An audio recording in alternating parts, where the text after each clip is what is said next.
Company का ठेका रद्द करो, जिसके कारण से वो ठेका रद्द नहीं हुआ और ठेका रद्द करने का प्रस्ताव पास करने के बावजूद उसको जो जेबीएम कंपनी को गैर कानूनी ढंग से 18 करोड़ रुपए की पेमेंट भी कर दी। इसके अलावा इस टेंडर एग्रीमेंट की शर्तों के मुताबिक प्रोजेक्ट मैनेजमेंट यूनिट गठित करना था, जिसके द्वारा इस पूरी जो है प्रोजेक्ट की मॉनिटरिंग होनी थी, चेकिंग होनी थी, बिलों को वेरीफाई करना था, बिलों को अप्रूव करना था।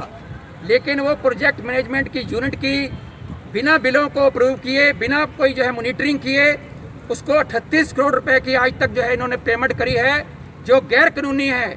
हमारी इस ज्ञापन के माध्यम से हम ये भी मांग कर रहे हैं कि जो ये गैर कानूनी पेमेंट नगर निगम ने जेबीएम कंपनी को करी है, उसको तत्काल उसको रिकवरी करी जाए और जो जेबीएम कंपनी को जो है ये जो टेंडर रद्द करने का प्रस्ताव पास करके उसको गायब कर दिया, उस जुर्म के अंदर नगर निगम के कमिश्नर, मेयर और जो अन्य अधिकारी हैं उनके खिलाफ भ्रष्टाचार का क्रिमिनल केस रजिस्टर्ड होना चाहिए। और इस सारे घपले का जो एक सूत्रधार है सुधीर सीनियर सेंट्री इंस्पेक्टर, उसको इनाम के तौर पर, जो कि बिचौलिया है, उसको इनाम के तौर पर अभी पिछले हफ्ते उसकी जब रिटायरमेंट हुई है तो उसको 1 साल की और एक्सटेंशन दिलवा दी गई है। हमारी ये मांग है कि उस सीनियर सेंट्री इंस्पेक्टर जो पिछले 20 साल से यहाँ पानीपत में कुंडली मारकर बैठा है और रिटायरमेंट के बाद उसको एक्सटेंशन दी है, उसको तत्काल सेवा से मुक्त किया जाए, उसको हटाया जाए और इस पूरे घोटाले की जांच कराई जाए और पानीपत के अंदर सफाई व्यवस्था, कूड़ा उठाने की जो व्यवस्था है उसको सुचारू किया जाए। शहर के नेता क्या मानते हैं? बीजेपी के हैं, सारे एमपी बीजेपी के हैं। यहाँ पर जो है करनाल लोकसभा क्षेत्र से यहाँ के सारे पार्षद यहाँ पर बीजेपी से हैं, सीएम साहब जो हैं बीजेपी से हैं, पीएम साहब बीजेपी से हैं। ये सारे इसलिए चुप हैं क्योंकि इनमें जो है लूट का माल सब तक पहुंचने लग रहा है, जो कि इस घोटाले से जो है ने जो आरटीआई से खुलासा किया है उससे पूरी तरह से साफ है। ये इनको बड़ा परिणाम भुगतने पड़ेंगे, यहाँ की जनता इनको माफ़ नहीं करेगी। अगर इस ठेके को रद्द करके दोषियों को दंडित नहीं किया तो बीजेपी को इसके गंभीर परिणाम भुगतने पड़ेंगे चुनाव के अंदर जो है। मेयर से भी 6 सवाल पूछ रहे हैं आप, क्या है वो सवाल? मेयर साहब से हमारा ये सवाल है कि जब हाउस की मीटिंग के अंदर रेजोल्यूशन पास किया गया पिछले साल, तो उसके बाद उसको जो है आगे क्यों नहीं भिजवाया गया, फाइल क्यों गायब करवा दी गई? और रेजोल्यूशन पास करने के बावजूद जो है जेबीएम कंपनी जो डिफॉल्टर कंपनी है उसको 18 करोड़ की पेमेंटें किस कानून के तहत करी गई, क्यों करी गई?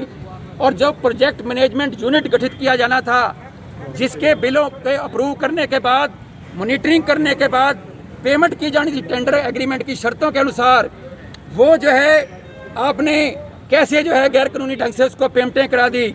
इसके अलावा हम मेयर साहब से ये भी पूछना चाहते हैं कि जबकि टेंडर एग्रीमेंट की शर्तों के अंदर साफ लिखा हुआ है कि कंपनी जो भी फॉल्ट करती है उसका इतना जुर्माना है, जुर्माने की दरें लिखी हुई हैं, तो आज मेयर साहब बताएं कि इस डिफॉल्टर कंपनी को आज तक आपने 1 रुपये का जुर्माना भी क्यों नहीं लगाया, ये जवाब दें।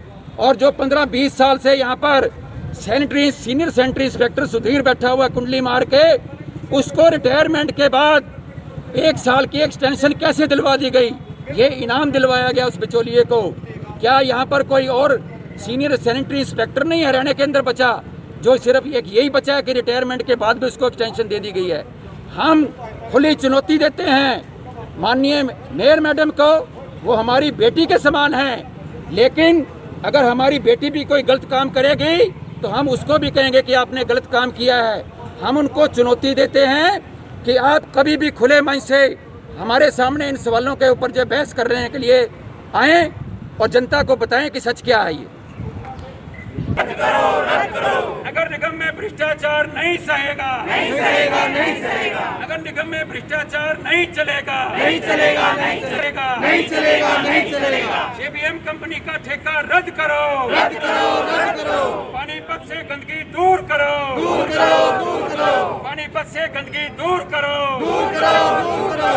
इंकलाब जिंदाबाद, जिंदाबाद, जिंदाबाद, जिंदाबाद, जिंदाबाद। जेबीएम कंपनी की लूट है, इस पर इम्प्लीमेंट नहीं किया, लाइसेंस कैंसिल करने का, उसका ठेका रद्द करने का, उसको आगे भेजा ही नहीं। ये आरटीआई से खुलासा हुआ है। एक प्रोजेक्ट मैनेजमेंट यूनिट गठित करना था टेंडर एग्रीमेंट के अनुसार, जिसने इस पूरे प्रोजेक्ट की मॉनिटरिंग करनी थी। उन्होंने बिलों को अप्रूव करना था, पास करना था, वेरीफाई करना था। वो आज तक गठित नहीं किया। उसकी अप्रूवल के बगैर ही इन्होंने उसको 38 करोड़ रुपए की पेमेंट कर दी है, जो गैर कानूनी है। तो हमारी माननीय मुख्यमंत्री जी से ये मांग है इस ज्ञापन के माध्यम से कि इस ठेके को तत्काल रद्द किया जाए, जो कि रेजोल्यूशन पास किया जाए, उसको इम्प्लीमेंट कराया जाए। और जो